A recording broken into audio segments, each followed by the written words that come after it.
Tales of the Scarlet Maiden presents Pillagers of Minsley Bog by Cary Fenton. Story 1 of 12.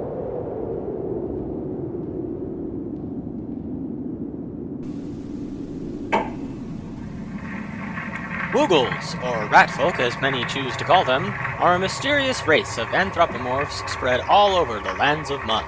Standing at half the height of a normal man, Woogles have keen senses and great agility thanks to their rat-like characteristics. They are a peaceful people, preferring the provincial life of farming, herding, and cooking.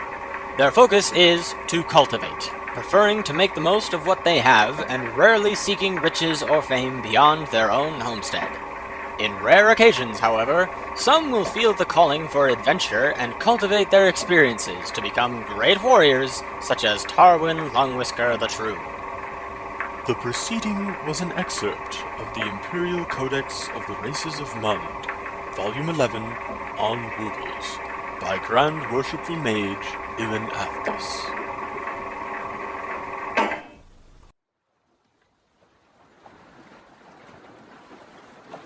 As Edwin stood in the safety of the Scarlet Maiden ship, he wondered if the heroes of the old days were ever as scared as he was. In the short time since he became a privateer, he never had to fear for his own life. When he and his crew were summoned to his hometown to receive a reconnaissance mission, they did not think anything of the dangers which might occur. It was only on their way back that they all realized how ill-prepared they were. Edwin steered the ship, dubbed the Scarlet Maiden, into the river dock of the small town of Minsley Bog. The four-man ship was almost too large for the dock itself, and the currents of the river bend seemed too shallow for the crew to bring the ship into port. His little rat fingers clutched the spokes of the ship wheel as he stood on the very tips of his rat feet to gape out at the thick jungle which lined the river banks. The chatter from within the crowded canopy told of eyes ever on Edwin and his friends, whether that of unthinking animals or intelligent predators. Edwin gave a nervous gulp and thought to himself, "What would Longwhisker do here?" He would grab his enchanted stiletto and storm the jungle with the agility only known to Woogle kind and spit in the face of fear. That is what he would do.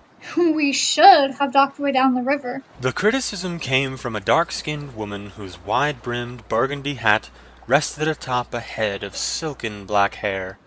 There was a larger village downstream that could have supported the ship. Nonsense! Hailed a spry and playfully contentious voice from the captain's quarters, boots patting the planks of the ship in confident strides. Me baby can take the landing. Out from the captain's quarters stepped a short but shapely young woman with wavy red hair and a face of many freckles set upon fair skin. She wore tan striped pants and a white crop-top blouse that hung off her shoulders to reveal tattoos of a skull on one shoulder and twisting tentacles coiling all the way down the opposite arm. Her knee-high brown leather boots were buckled loosely about her calves, and her gun belt hung to one side of her hips, holding a dwarven-made pistol with a thick barrel and draconic designs in the metalwork. Docking downriver would mean more walking, added a blond man who worked to tie the ship to what little sections of the dock were available, his pale face teeming with sweat. Which you don't seem ready for, Veera, the red-headed captain teased. Look at them bell legs. Are you really gonna stomp around these jungles with them ankle shoes of yours? I have boots, Mackie. Veera countered as she covered her form-fitting black jumper with a burgundy mantle flowing from her shoulders down to her forearms. She sat in merry defiance on a crate towards the edge of the ship and removed her black loafers and replaced them with a pair of black thigh-high boots of undefiled leather which came up to the hem of her burgundy skirt. "The sooner you can get those laced up, the sooner we can get out there and fight some warlocks." Edwin chimed in with an eagerness that made the other three smile, misguided as it may have been. "We're not here to fight warlocks, buddy," the blond man cautioned as he finished tying the ship. Always a bad day when Javan's the sensible one. Captain Mackie japed, her fists on her hips in mocking bravado. Why can't we swashbuckle us some dark magic baddies? Should be fun. Javan, the blonde man, gave Mackie a knowing smirk as he reached for his sword, which rested innocuously in its sheath on a spare barrel. The blade was a peculiar weapon, being barely longer than the length from his fingertips to the bottom of his elbow. The handle, however, was two-handed, made for that of a much larger infantry claymore. He strapped the sword upside down across his back so that the handle, buckled into the sheath at the hilt, would come out just past his left hip for an underarm draw. Javan checked the buckles of his dark blue boots to ensure they were tight. After confirming such, he grabbed his red utility vest and threw it over his shoulders, shrugging into it as it covered his white, short-sleeved shirt. The heraldry emblazoned on the back of the vest was that of a downward-facing sword in front of the fiery facsimile of a phoenix with upstretched wings. It was the mark of the famed Lambert family of heroes. This is a simple reconnaissance mission. Javan spoke up with the tone of a leader. We only need to confirm the presence of warlocks. Once we do, we are to report their presence to House Blois. Strange that me first mate is talking like the captain. Mackie sauntered up to Javan in an almost flirty way, swaying her hips and pressing her tongue firmly in her cheek. With narrowed eyes, she continued her japing. Careful, hero. Just 'cause you wear that mark on your back, don't you be getting ideas above your station. So long as you remember the nature of the contract, oh, Captain. Javan knew she jested and smiled, simply playing along taunt for taunt. Would you mind briefing us once more on that? We would not want your crew getting confused. Mackie further narrowed her eyes and pursed her lips in a defiant smile. She kept this up for a moment longer than expected before speaking. Take note, landlubbers! She shouted at the other two without taking her eyes off Javan. First mates can talk back to their captain, if they're easy enough on me eyes. Javan did not even blush. Veera rolled her eyes in slight perturbation, and Edwin was attentive enough to notice both. They had all been sailing under Captain Mackie Ellimore long enough to know that she was not shy about flirtations and come-ons. Veera had scolded her on many occasions, beseeching her to be more professional. As privateers, these four performed tasks and missions for members of the Haley's Imperial Council, with nobles and masters acting as primary patrons, giving preferential dissemination of contracts to certain crews. This particular contract was an exciting prospect for all of them. This was their first reconnaissance mission. They had all been privateers for only 2 seasons, and at that time they had only House Blois as their patron. Thane Blois had been Javan's friend from his teenage years before the young hero left to train in the Eshanim knighthood, and was the youngest son of Lord Argus Blois. 3 boys were born in the line of succession before Thane, and so the responsibilities of statecraft which fell upon him were scarce. Now in his early 20s, the young man filled his time with the eccentricities afforded to rich and bored nobles. He particularly enjoyed the tales of ancient civilizations predating the Selenic Empire, and the strange cultures to which they adhered. When one was discovered in the Alba jungles in the eastern region of his family's governance, he was overjoyed. The Lorland Thane Blois is needing us to stomp through these jungles to the ruins of Islam to kill. Mackie began her briefing in her commanding captain's tone. He gave us a map, and hopefully we can follow it and not be getting lost. He had discovered these ruins about a year ago, and since contracted a group of mages to inspect and study it. They went missing not too long ago, and the Lowland suspects foul play. Isn't this jungle infested with orcs? Edwin pretended as if he had not asked the same question previously to Thane Blois himself back in Bronshore. That it is. Mackie agreed. But the Lowland suspects the work of warlocks in this, and perhaps they wish to expand their dark magic a bit. So we must go in and confirm where the Lordling's mages disappeared to. Javan finished his captain's debriefing. And whether or not warlocks were involved. And if it's orcs? Veera posed her question as she finished lacing her boots, knowing the answer, but hoping to hear it stated one more time for the sake of Edwin, who seemed a bit too expectant of mischief. We let the encamped mercenaries handle it. Javan responded as if repeating directives given to him from someone else. And if it's warlocks? Veera asked again. We report to Thane. His father can have the Mazahir wizards take care of them. Javan recited.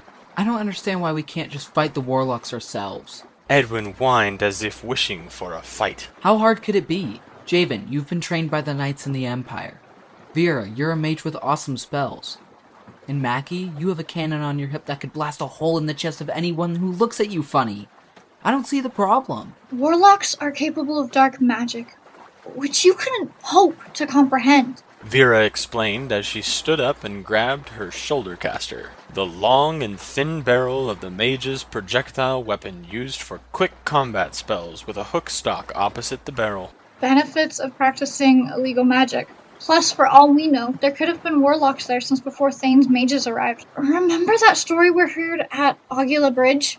Edwin thought back to their detour at the ports of Aguila Bridge as they sailed the Scarlet Maiden up the Sedaine River from Bronzeshore in order to reach Minsley Bog further upstream. They had stopped there for supplies, and thought it prudent to ask around for information as they stayed.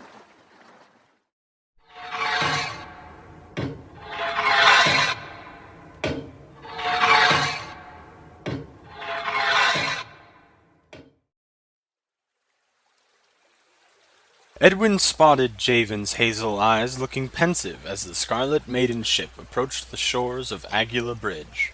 Edwin knew the source of Javan's reverie. The two had spent the warm Nysa seasons in this town as teenagers before Javan went off to join the Eshanim Knights. The year before his departure was the last season of fun they would have before Javan donned the Golden Rose and was stationed wherever the Empire saw fit. In that season, Javan met a girl. As they approached the town many years later, Edwin could not hold back his teasing. He had set his copy of The Misadventures of the Gentleman Jothmagal on the barrel-legged table next to him to allow him to steer the ship into port. You think Adalyn still lives here? Edwin remarked with a knowing smile, practically nudging his friend with his elbow. Javan's cheeks went red, which he tried to hide with a demeanor of professionalism. It was to no avail. Edwin knew of his friend's weakness for this particularly pretty village girl, but Mackie was not yet informed. Nevertheless, she noticed the reddening of Javan's cheeks and perked herself up. Who's Adalyn? Mackie asked in a flirtatious tone. She your girlfriend? Was she ever? Edwin was always ready to tell a story. She was a cute young girl when we visited here as kids. She and Javan got on quick, and the two went hot and heavy that whole season. The stories might even make you blush, Mackie. Edwin! Mackie's attention turned from him to Javan as she spoke. You're gonna have to tell me all the juicy details. Let us stay focused. Javan tried to hide that his cheeks were reddening even further, and he noticed Mackie looking at him with a casual, fantasizing glance. Now one of you will open up, Mackie continued her teasing. and I'll finally have some dirt on you, big guy. Edwin knew why Javan did not want to talk about Adalyn. It had been 6 years since he had seen her. 6 years since he had left for the squireship to join the Eshanim Knights, only to become a privateer instead. A 16-year-old Javan had promised to return a knight with enough money to afford a wedding. An older and unknighted Javan would need to explain what letters had not been able to. The four moored their ship and made their way to the Dancing Dragon, a tavern inn frequented by most of the village's locals. By the time they had ridden into Aguila Bridge, the evening was quickly disposing of the sun. The tavern they entered was already bustling with activity and energy. Javan and Veera maintained a professional demeanor about themselves, while Mackie and Edwin saw the myriad of drinkers and gamblers and became overwhelmed with excitement. Well, well, well. Came a sultry voice from their peripheral. Good Sir Knight. How can we help you? The woman who now stood before Javan was a slender-necked, round-faced portrait of a barmaid, with bouncy brown hair which came down in strong waves, tied behind a thin blue bandana. The tray she held in her hand, as well as the apron wrapped above a flowy red tea skirt, gave away her position as a barmaid. Her playful dark eyes gave her away as Adalyn. Hello, Eddie. Javan said with trepidation, not knowing the reception he was going to receive from her. It's good to see you after all this time. 6 years is a long time to keep a girl waiting. Her hands mounting her hips as her tone reached an almost interrogating tenor. What brings you and your friends to my neck of the woods? Official business for House Blois. Mackie interrupted, bearing her captain's voice. Must be exciting. Adalyn turned a coy smirk that only barmaids can muster. I won't pry any further except to ask how in the world you became a privateer, Javan. I thought you were training to become a knight. Long story. Javan struggled for words. After I left the squireship, Edwin talked me into a license. As he does many things from what I remember. Adalyn mused with a coy turn of her shoulders, her demeanor going softer as she faced Edwin. Good to see some things haven't changed. How do you do, Ed? Fine, Addie. Edwin began to ramble as he often did. And yourself? You seem to be doing well. Your father's tavern seems popular these days. And you look pretty as always. You're working with your father now? Javan's voice held genuine interest. He insisted.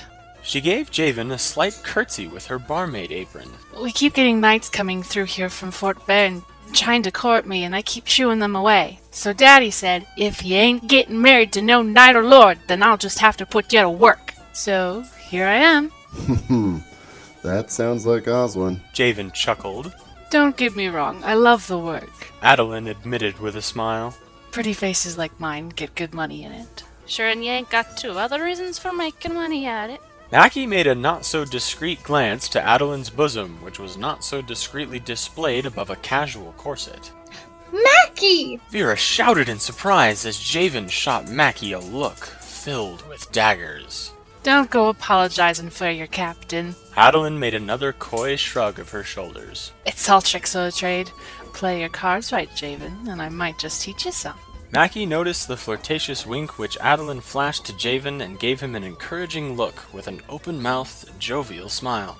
Javan's cheeks burned, but he revealed no bashful disregard.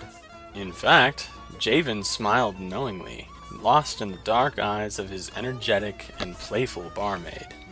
Edwin watched all of this with investment, while Veera looked visibly uncomfortable. Can we order food now? Mackie said as she plopped herself down at the nearest seat, placing her boots on the table. I'd like a plate of bacon and potatoes, baked. Oh, and give me 2 mugs of your strongest ale. Don't you mean 4? Veera asked as she took her own seat at the same table. Seeing as they're both for me, think I'll start slow. Mackie smiled, knowing Veera assumed the captain to have been ordering for everyone. As the evening wore on, the 4 crewmates attempted their investigation, asking the locals within the tavern what they knew about Minsley Bog and any suspicious people sailing up the river recently. Veera grilled the barkeep. Javan continued to catch up with Adalyn, attempting to work on any subtle inquiries with tact as their conversation became notably more intimate with each passing hour. Mackie set about eating and drinking with the locals, eventually gambling away with games of Charvai into the hours of the morning. Edwin eventually took to gambling with Mackie, and as they played, they heard a strange story of the ruins of Itzlamtikil. I'll tell you about them cursed ruins. A drunken gambler stammered out as they lost another game of Charvai against the crew. Them's no good. Haunted the place is, filled with ghosts and all manner of evils. Do tell us. Mackie leaned in, somehow not behaving the way a small woman like herself, who had drunk more ale than anyone at the table ought to.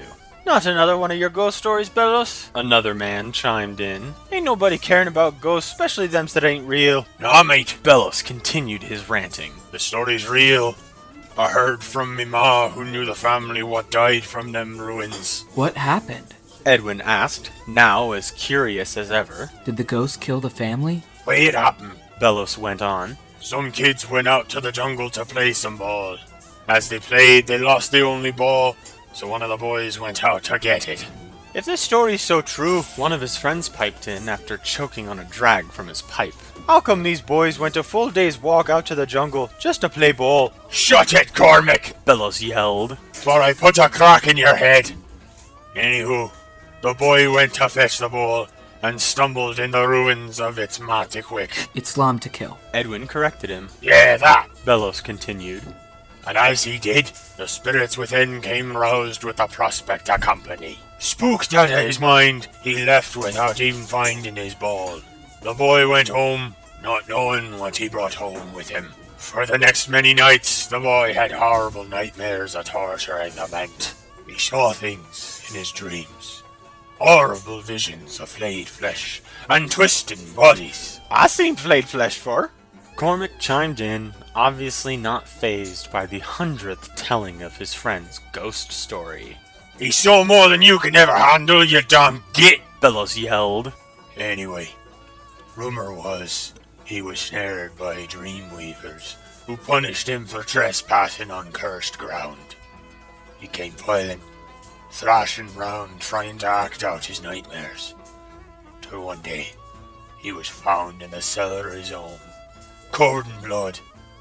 The Shining Knights came and took him away, not for finding his brother in a dozen pieces, and his folks spiked to the walls of their rooms, got it open. And as the Knights carried him away, the boy shouted over and over, "They're not dead, they only slumber." When did this happen? Mackie asked before taking a swig of ale, entranced by the story. A few decades ago, Belos said reassuringly with a shrug. out by Minsley Bog. Boy be about my age now. Gods know where he is today. And no one went to investigate the site? Edwin asked. No knights? No mages? Nothing? No one dared go near the place. Belos concluded his ghost story. But there it is, standing in the thickest part of the forest. Have you seen any mages come through here recently? Mackie was as nonchalant as if she had not just heard the story. Once or twice, Cormic filled in for Belos. They claimed they were here to investigate the possibility of an amphitheater nest nearby to them Gromani communes to the east, but many seen them go into the jungle to the north instead. Did any of you see them coming back? Edwin asked. Nah. Belos dismissed a trickle of ale spilling into his unkempt beard as he spoke. If they went to them ruins, ain't no way they coming back.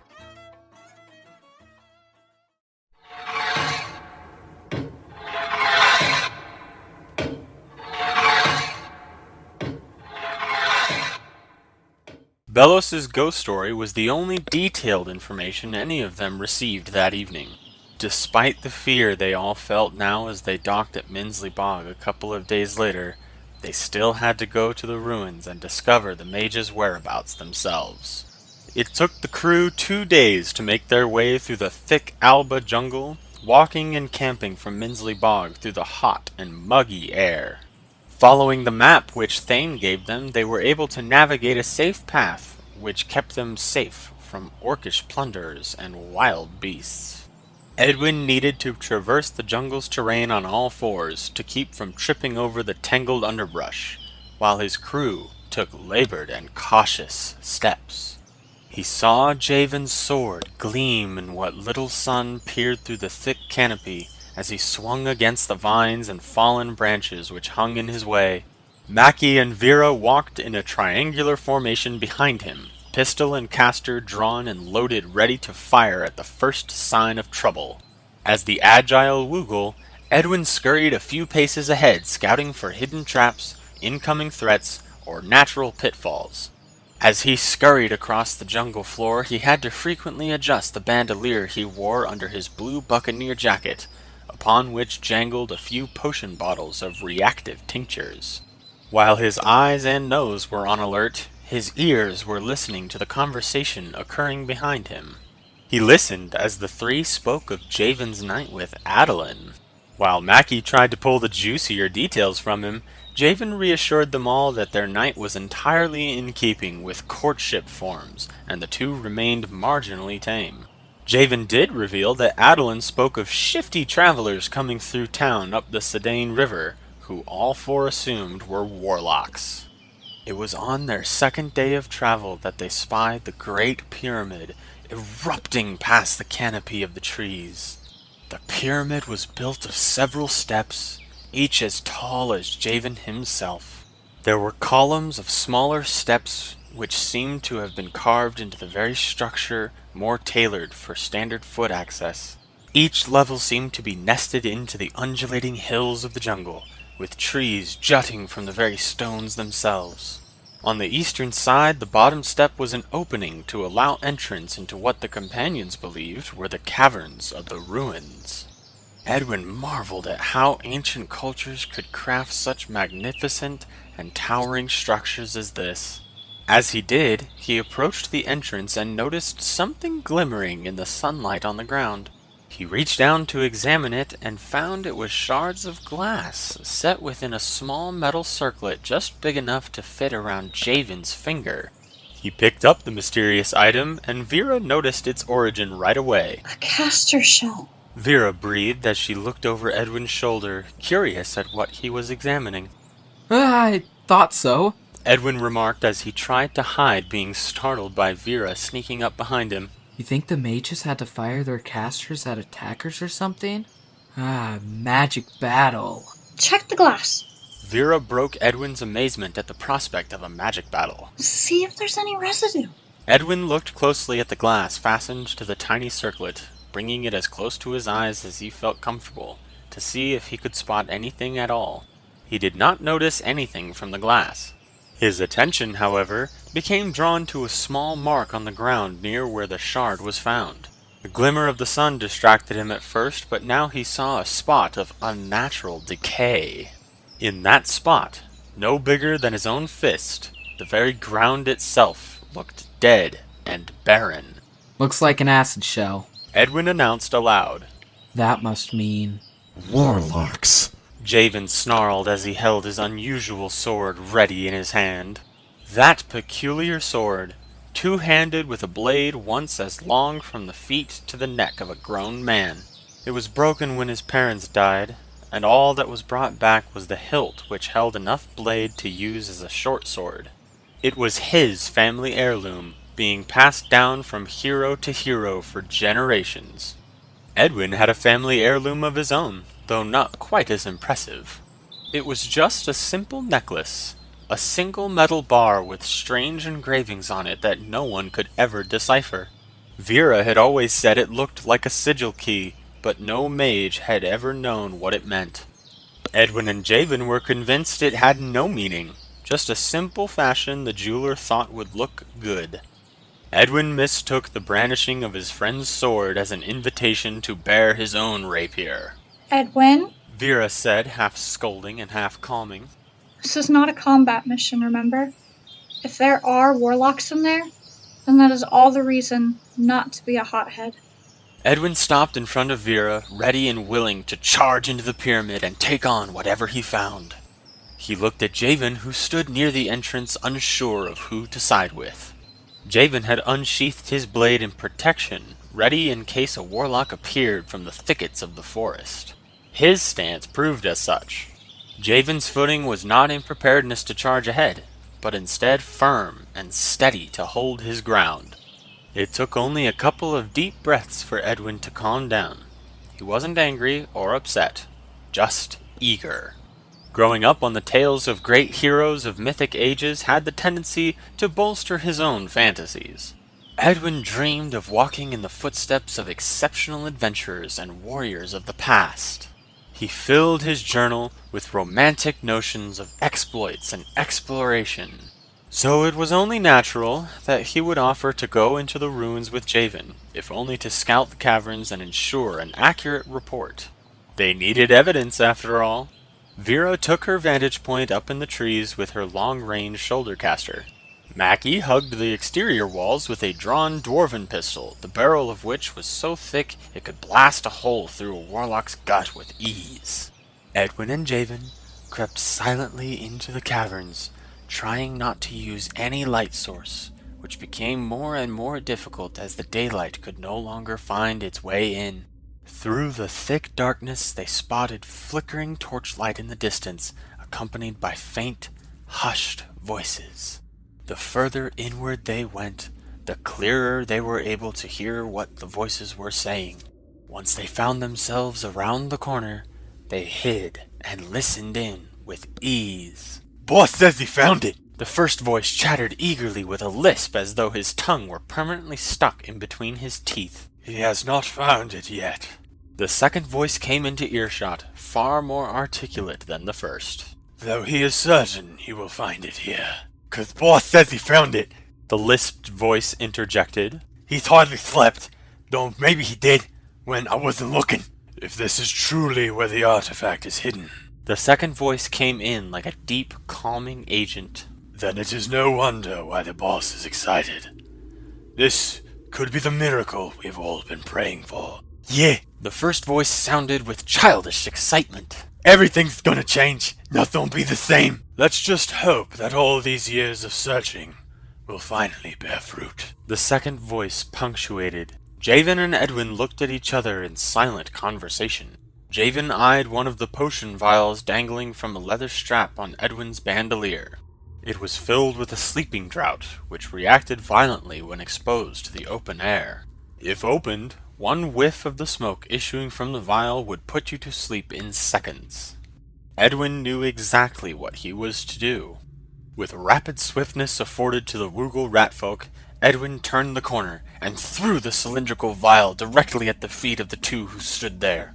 It shattered on impact, and as the smoke rose quickly from the exposed liquid, Edwin turned on his toes and ran back around the corner to not inhale the smoke himself. The 2 seconds the men took to process the rat's presence was 1 second too long.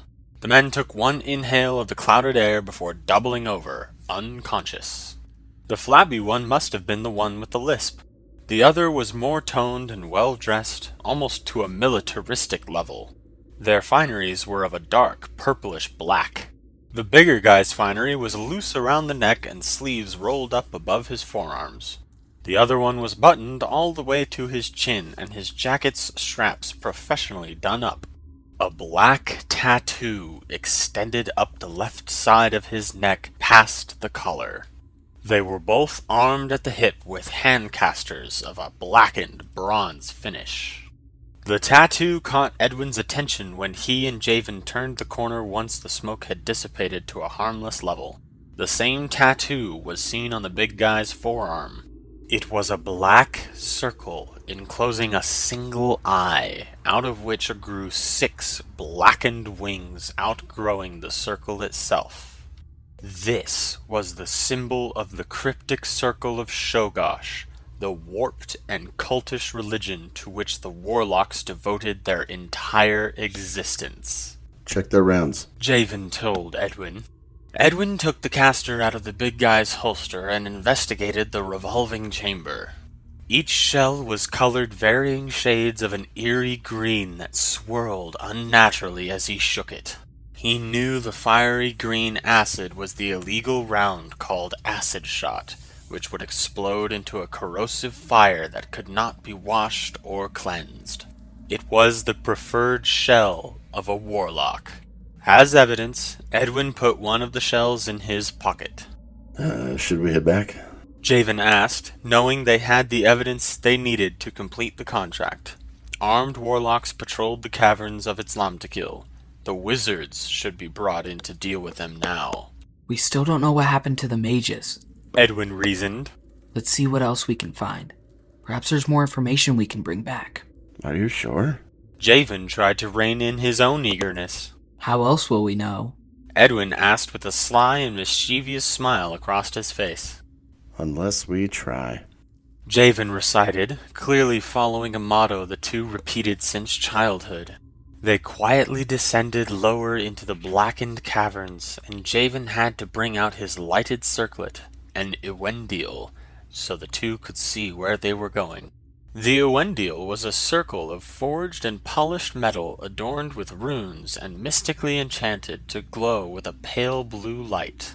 Veera had made ones for each member of the crew. It took a few dozen minutes before they started to hear more voices from the distant depths of the ruins. The voices were not engaged in conversation. They were chanting, which was so in unison that it took the two friends going even further in to notice that it had been spoken by at least a dozen other voices. Neither Javan nor Edwin knew the language which the chanting spoke.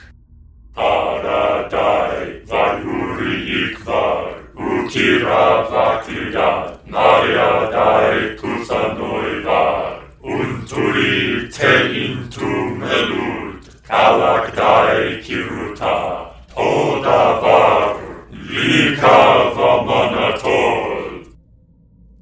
As if by luck, they found a spot where the cavern's hallway opened to give them a good vantage point of the large cave where the warlocks were chanting without being spotted. The canopy where the friends could crouch down and watch from above was set within the cave walls, and rough steps were recently dug down to the bottom. There were 16 figures covered in black robes, hooded, hands raised to the ceiling, repeating the same chant over in perfect unison. They all faced one man, who stood on an elevated platform which acted like a stage. He was dressed in a similar finery as the men up front, only his was immaculate and perfectly ordered. His coat was buttoned from the waist up to his neck and extended down to his feet in long, flowy coattails. He stood in perfect posture, his hands outstretched at a square going out and up. From behind the chanting men, a ragged worker covered in dirt and grime passed in between them. He ran in irreverential strides which contrasted with the ritual manner of the warlocks around him. He reached the elevated platform where the man reached out his hands to receive what the worker held. It was circular, composed of 3 brass rings altogether as wide as the length between the man's elbow to his wrist. Each ring was shorter than the last, with all 3 bolted together at an axis. One axis extended beyond the outer ring just enough to allow the man at the head to hold it with his hands. As he did so, he spun the rings. The rings let out a shrill hum which pierced the chanting of the warlocks and caused Javan and Edwin to cover their ears. The rings of Gilgilioth. The man at the head spoke in a voice that sounded noble and haughty, one with a tongue trained for eloquence and counsel. This day, brothers and sisters, we take the next step to realizing our great purpose. We will create a new future. We will reshape the world into the image of our master. The Court of Flies will go before the coming of the midnight dawn, and from the ashes of the old world will rise the new as foretold in the Black Compendium. Let us drink to our victory here. And with that, one of the warlocks who stood at the front right of the communion pulled a goblet from the folds of his robes. It must have been filled with liquid, as he took a single reverential drink before passing it to the robed man to his left. And so the goblet was passed until it came to the last man in the back of the communion. Let us present a drink to this man. The leader spoke, motioning toward the worker covered in dirt. He deserves to stand with us. While the tone of the man was inviting, the worker looked horrified. The warlock in the back broke from the crowd and walked slowly towards the worker. The closer he got, the more the worker's horror overtook him. He began to try and run, but 2 other robed men grabbed him by both arms and held him in place. The worker began to scream and thrash, but his captors would not relent. When the goblet was brought to the worker, the one who bore it raised it to his mouth, which was forced open. The remaining liquid was poured down the man's throat, drowning his cries of helpless protest. One warlock proceeded to hold the worker's mouth shut once the liquid was emptied, ensuring it was not spit out. As the helpless man squirmed in the clutches of his captors, his eyes eventually rolled into the back of his head. He went limp, dropping to the ground as the warlocks released him from their grip. Varai Iliuk al Sulkanum, the man proclaimed. Iliukai Ramakandran. The crowd chanted in a volume which practically made the whole cavern shake. This looks worse than we thought. Javan whispered to Edwin as quietly as he could. These aren't just warlocks, but Ramakandran's warlocks. Before he could finish his sentence, he looked to where Edwin sat in their hiding place and saw a distinct lack of rat. Looking around frantically, he noticed that Edwin had begun scaling down the canopy, keeping close to the shadows of the cave wall. Woogles were naturally quiet and given to stealthy maneuvers. Edwin knew the danger inherent in him leaving the side of his companion and friend, sneaking off into the dark corners of the cavern and staring at the cloaked form of the infamous Ramakandran, darkest and most vile warlock to have walked imperial lands in many decades, was a gamble that made his heart thump at a nearly audible strength. He could not deny it. The danger excited him. The warlocks continued their procession as the three robed figures returned to their place in the congregation, and the leader returned his attention to his followers. I, Ramakandran of the cryptic circle of Shogosh, will finally find the lost city of Al-Sul-Kanum. He spoke up again. And at that holy site we will usher our Lord back into the world with renewed vigor! Edwin snuck closer to the elevated platform upon which Ramakandran stood, cloaked in shadows which the flame of torches could not reach. Even Javan had a hard time seeing him. The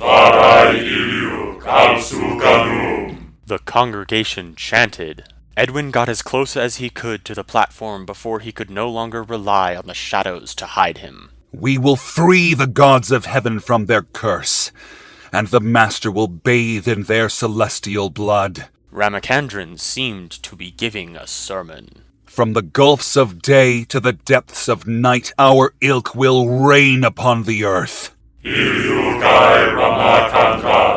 The congregation continued. Edwin watched from his place in the shadows as Javan watched from his canopy.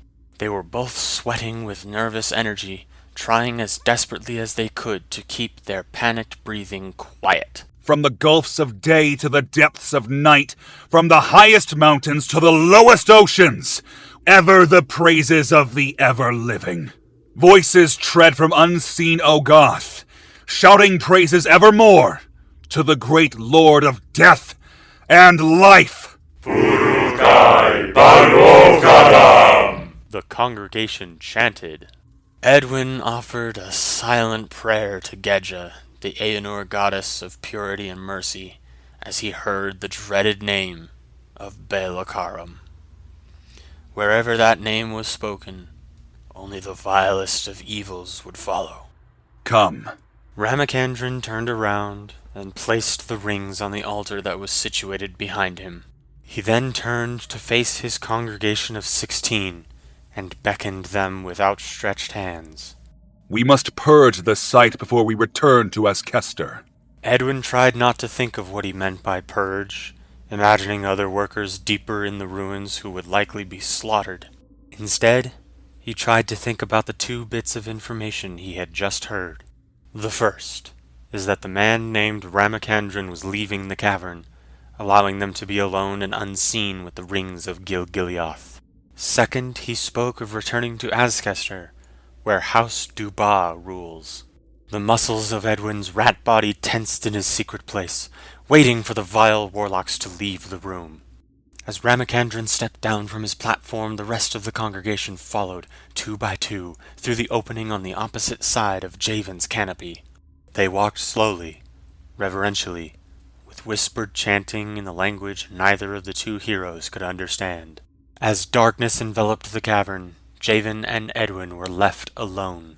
Javan could see nothing amidst the pitch blackness of the ruins, and he could only faintly hear the fading footsteps of the warlocks farther and farther away. He took a breath and wished he had Edwin's eyes, so he could sneak down there, scoop him up, and take him out of danger. Edwin saw the danger and jumped headfirst. Even as the rumors of warlocks flaying their enemies alive came across his mind, his thirst for adventure and thrills overtook him. Edwin scurried to the platform and made his way to the altar as casually as he were to reach for food. He could see just faintly enough in the dark to notice the outlines of where the artifact lay. Whatever these rings were, Edwin figured they were best kept out of the hands of warlocks. Edwin reached the altar and held his hands up to grasp the rings which lined up laying horizontally upon the altar. He grasped the same handle he saw Ramakandran hold, and lifted the rings from their resting place. In so doing, the rings moved slightly upon their axis. The rings gave off their shrill humming as they did before, startling Javan, who almost let out a yelp. He stopped himself, gasping instead. But the quick shrieking of the rings was enough to be heard from afar off as they echoed through the caverns. The shrill hum was not the only thing to have caught Edwin's attention then. Once his fingers grabbed the rings, his necklace burned white hot for only a short moment. Edwin was convinced it had glowed, but looked down to see only darkness. He could not think about that now. Javan could hear the scurrying feet of Edwin scampering as quickly as he could up the canopy through the darkness. What happened? Javan whispered as he heard Edwin reaching him. I don't know. Edwin said, panting. I didn't know they would move. It's like they're crying for help. Javan noticed a faint torchlight coming from the other hallway. The warlocks were coming back. And so the two ran without another word. They ran all the way through the ruins hallways until they left the pyramid and emerged into the light of the afternoon jungle. Mackie jumped from her hiding place just to the right of the entrance, pistol at the ready. What happened? She shouted at them. Run! Edwin screamed without thinking. Mackie began to move, but kept her eyes and pistol at the ready towards the threshold of the ruins. If anything was going to stop a warlock in their tracks, it was a dwarven pistol. With barrels that thick, no one could survive a shot. A few moments later, they heard the sound of Veera's caster firing. Split up. Javan huffed. Find a place to hide in this jungle. Do not engage the enemy. We meet back at Minsley Bog tomorrow evening. Mackie, you take the artifact. They might know what Edwin and I look like, but they don't know you. A shell game. Mackie smiled. I like it. I'll find Veera. Edwin stammered in exhaustion. Tell her the plan. Minsley Bog. Javan repeated. By sundown tomorrow, we leave for Bronzeshore under the cover of night. If you're not there, we leave without you. Javan's voice sounded firm and resolute. Edwin stood in fear as he watched his friends disappear into the thickets of the jungle, Mackie holding the rings under her arms, and Javan holding his sword. He heard another shot from Veera's caster and could not help but look back to the pyramid and see 5 cloaked warlocks emerging from the threshold. With his heart lodged in his throat, Edwin began sprinting into the jungle, hoping his rat-like body would help him traverse the wild terrain. With his sprint, he felt a slight thud on his back, like the thrill of a chase pushing him into action. He had to find Veera. Edwin found himself running on all fours by instinct, jumping and weaving around the branches and fallen trunks. After only a few minutes, his heart felt like it was going to explode out of his chest and his breath felt like fire. The echoes of Veera's caster ceased to pierce the canopy of the jungle, leading Edwin to believe she had begun to make her own escape. He had no time to worry about her as his rat ears picked up hasted footsteps behind him. Exhaustion kept Edwin from continuing to run, and he decided to climb one of the nearby trees and hide in the jungle's canopy. Rat claws buried themselves into the bark of the jungle trees as Edwin secured his hiding place in a branch high above the jungle floor. He looked down to find himself thrice the height of a normal man above the ground, and his vision became slightly blurry with vertigo. The hasty footsteps became louder as he noticed one of the warlocks following Edwin's tracks.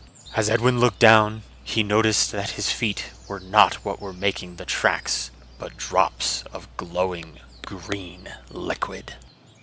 Edwin had thought the thud on his back was the thrill of the chase. Now he reached back and noticed an ever-dripping spot of luminescent green on his back. This warlock shot him with a trace shell from his handcaster, and the cloaked figure looked right up at Edwin. The barrel of the handcaster was pointed at Edwin as the warlock grinned beneath his hood. Edwin's only defense now was one of the potion bottles he still had on his bandolier, which he threw at the warlock from his perch. The warlock's face met the glass as the small round bottle shattered on impact. Immediately Edwin was met with a yelp of shock as his enemy's hood dropped and revealed a face cut by glass yet unfazed by the sleeping draught. Edwin knew he could not stay here. The scream would have likely alerted more warlocks. He was trapped, however, in the branches with an angry warlock below. The young rat panicked. His hands trembled and his breathing became shallow. He watched the warlock recover from the surprise of broken glass in his face and raise the caster once again to the helpless rat. Edwin closed his eyes tight.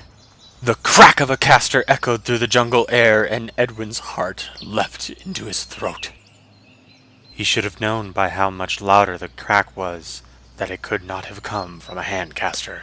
He opened his eyes to find the warlock laying on the jungle floor, his body tied tight by a web of white strands which covered him head to foot. He knew that shell. It was Veera's web shot. Edwin leapt from the branch and landed next to the prone warlock, turning to face Veera a ways off into the thickets of the trees. She stood there with a wide and triumphant stance, her shoulder caster in her hand. You look like you could use some help. Veera panted, having obviously run to his aid. What is the plan? Javan said to meet back at Minsley Bog by evening tomorrow. Edwin recited. We will leave in the Scarlet Maiden under the cover of darkness. Understood. Veera accepted. Stick with me. Sorry I was late. I had to climb off my vantage point before I ran after the warlock. He was chasing you. I used one of my sleeping drafts on him. Edwin hoped she could explain to him as they continued to run through the jungle. Why didn't the potion work? High-level warlocks tend to make themselves immune to poisons and common drafts. Veera informed him as if he were sitting in a mage's lecture hall. The rest of their trek through the Alba jungle was made in relative silence as they kept their eyes alert in all directions for any warlocks who might continue their chase. The strange artifact they stole from them was somewhere in the jungles, hopefully still in the hands of Mackie. They managed to make it back to Minsley Bog without seeing another warlock. Edwin and Veera entered the dilapidated tavern, which seemed to not even have a name. They caught no sight of Javan or Mackie, and so sat at one of the tables to wait. After an hour of waiting, Mackie had walked through the door, rings firmly clutched in her fist with no regard for keeping the artifact hidden. Veera took it from her and stuffed it into her own bag strapped along the back of her shoulders so as to keep it from prying eyes. Javan was the last to arrive only an hour later. He wasted no time in rushing the rest of the crew out to their ship docked outside. Mackie even had to leave a half-drunk tankard behind. Granted, she had already emptied 2 tankards of ale, with no sign of even a slight buzz. Edwin hasted himself across the deck of the ship and grabbed hold of the helm, readying himself as Javan untied the ship. Veera took her place in the nest, with Mackie watching at the bow. The Scarlet Maiden ship was released gently into the currents of the Sedaine River as its crewmates anxiously wished for faster currents. As the ship gained a good speed floating down the river, Edwin needed only to keep the ship at a forward haul. The gentle current could not help but set the crew at somewhat of a forced ease, despite the anxiety of the situation. The rest of the crew gathered around Edwin at the helm to rest and discuss the questions still floating in the air between them all. So what in the pillars of hell is this thing? Mackie sat crisscross on a crate, holding the strange artifact in her hand by all 3 rings. The warlocks in the ruins called it the Rings of Gilgilioth. Javan's voice was less commanding and harsh now that the immediate danger had passed. Whatever that means. Edwin admitted. Gilgilioth, you said? Veera sounded genuinely concerned. You know of it? Javan asked. It was the ancient name of the city which stood above the Zotron land of Al-Sukanum. She recited. And was there any of that which was supposed to make sense to us? Mackie looked the most confused out of any of them. We heard them say Al-Sulcanum, Edwin admitted. but we have no idea what that is or why it is important. Zotron is the underworld, Mackie. It is the place of dwarves, horned folk, and vampires. Veera's tone shifted as if telling a ghost story. According to legend, somewhere in Al-Sukanum was the burial place of the first Lich, Belos. We heard them say that name too. Javan interjected. That's one of them hate-down demon gods, right? Mackie never cared much for the religious history of the Empire. He is one of the 4 pillars of hell. They called him Veera continued. one of the worst of the many demon gods who walked the lands of Mund in the Mythic Age. He had mastered necromancy, securing immortality for himself, despite being locked in the mortal reincarnation cycle which cursed all hate him. He reigned in a period of darkness until he was captured by the might of 32 mages who sealed him in a sarcophagus. Al-Sukanum was where that was. So this our soul, whatever, was in a city in the Zoto, what's it, underworld? Mackie recited. And Gilgalioth was the city above it? On the surface, yes. Veera confirmed. And no one knows where Gilgalioth is? Edwin asked, curious at a legend even he did not know about. No one has found it yet. Veera cautioned. It sounds like Ramakandran might have a good idea. Javan admitted. What? Veera gasped. She had heard the name of the Warlock before in stories too horrible to tell lightly. It was him, all right. Javan had a gravity to his tone that made everyone uneasy. The most feared warlock in the Empire. Did this Rama guy say anything else? Mackie was never one for complex words. He did speak of returning to Azester, Javan reported. where House Duba rules. House Duba? Mackie repeated. Our grabbers of House Blois, ain't they into some despicable stuff? Accused of everything from incest, black magic, piracy, corruption. Edwin recited what he knew. They are the lords of Azkester and stewards of Azrak Keep. And we have no actual evidence to convict them of illegal dealings with warlocks. Javan lamented. But we do have proof of the presence of warlocks. Edwin proudly proclaimed. I snagged a full acid shell from one that I knocked out with a sleeping draft. Plus, we have the rings of Gilgalioth. Which makes me wonder, Javan interjected. why the hell did you sneak up on those warlocks? I don't know. Edwin admitted with a tinge of shame. His friend had not yelled at him, but spoke with a seriousness which made his heart feel heavy. You heard his name as well as I, Javan's voice was harsh. and yet you slinked into the cavern to steal from him, from Ramakandran. What were you thinking? Ah, leave him alone. Mackie came to the Woogle's defense. At least he's alive. It's okay. Edwin accepted his penitence with meekness. No, it's not. Javan shot back. The lives of your friends are more important than thrills and adventure. You could have gotten one of us killed. Javan! Veera cut in with a scolding finality. Enough! He understands his mistake. Javan's eyes went out of focus for a bit before finding their way back to Edwin. With genuine penitence, he spoke to his friend. I'm sorry, Ed. Javan's voice was practically a whisper, offering the young rat folk a hug. It's okay, Javan. Edwin knew why Javan was heated about the issue. We have enough of a report to get the wizards to clear out the ruins. Unfortunately, House Duba will continue to haunt the lands, but at least we won't default on the contract. Javan made his way to Edwin's side and knelt down to eye level with his short, Woogle friend. He wrapped his arms around him in the embrace of childhood friends. I'm just glad you're alive. Javan whispered to him. Me too. Edwin whispered back, knowing that one day Javan would have to tell the girls what had happened to make Edwin's actions scare him so effectively, and why a trained knight of the Golden Rose was instead performing privateer contracts to board lordlings. As Edwin struggled to steer the ship through the night, he was glad to see when Javan had come to relieve him from the helm. Edwin needed sleep. They would reach their home at Bronze Shore faster as they sailed downstream. At that speed, required constant vigilance at the helm. He slumped into his private quarters, a simple room with a makeshift bookshelf of small open crates and many paperbacks filling them in haphazard stacks and files. He grabbed his copy of The Misadventures of the Gentleman Jothmagal, Volume 6, and immediately began laughing at the comedic scenes within. As he read, he felt a wash of relaxation come over him. He welcomed it as a reprieve from the terror he had experienced. It wasn't long before the weight of his eyelids pushed him into a deep sleep. Edwin awoke suddenly, though no sound but the creaking of the ship came to his ears. His room was fuzzy, like he was looking at it through a fogged lens. Nothing around him seemed real. The bed he lay on had no weight, and the book he removed from his chest had no feel to his fingers. As he got up and walked to the door, he had no sense of actually walking. Instead, he simply found himself at the door. The door did not open, instead becoming open in an instant blink. As he made his way through the lower decks and up to the ship's bow, Still, he did not walk. He thought of moving a few paces forward and was there in less time it would take to walk there. Despite the eerie feeling, Edwin did not have the mind to examine what was happening. As he emerged on the ship's bow, the scene before him made his breath stop.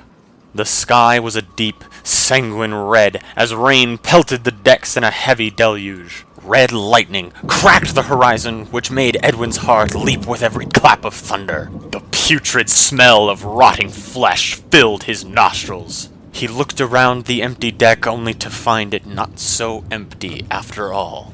The mast was adorned with a body tied to it which Edwin assumed to be Javan's. The mutilation of the corpse was so extensive, it was difficult to discern his actual identity. The sails were torn to ribbons as Mackie hung there, arms stretched, the flesh of her back flayed open like terrible wings. Veera was found next to a crate by the edge of the bow, folded into contorted positions too gruesome for Edwin to even imagine. "I've been waiting for you," came a soft voice from nowhere specific.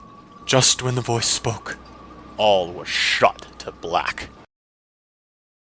Edwin rose from his bed with a start, his book flying across the room. He panted heavily, and felt at his body and the bed around him. He could feel them again. He was awake now.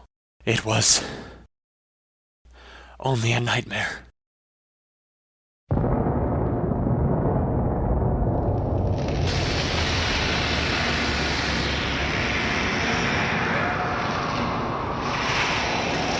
Thank you so much for listening to Pillagers of Minsley Bog, a tale of the Scarlet Maiden. If you like what you heard and want to read more, sign up to my Patreon and get premium access to monthly short stories like this one as we follow Edwin, Veera, Mackie, and Javan along the world of Mund as privateers for the new Selenic Empire. Link is in the description. If the Patreon gets 500 members, we will release the audio dramatization of the second short story, publishing on Patreon in February, titled Night of the Lich Queen. So tell your friends and subscribe to get premium access to monthly short stories, these first 12 leading to a novel to be published soon. Thank you so much for listening, and have a wonderful day. Bye-bye!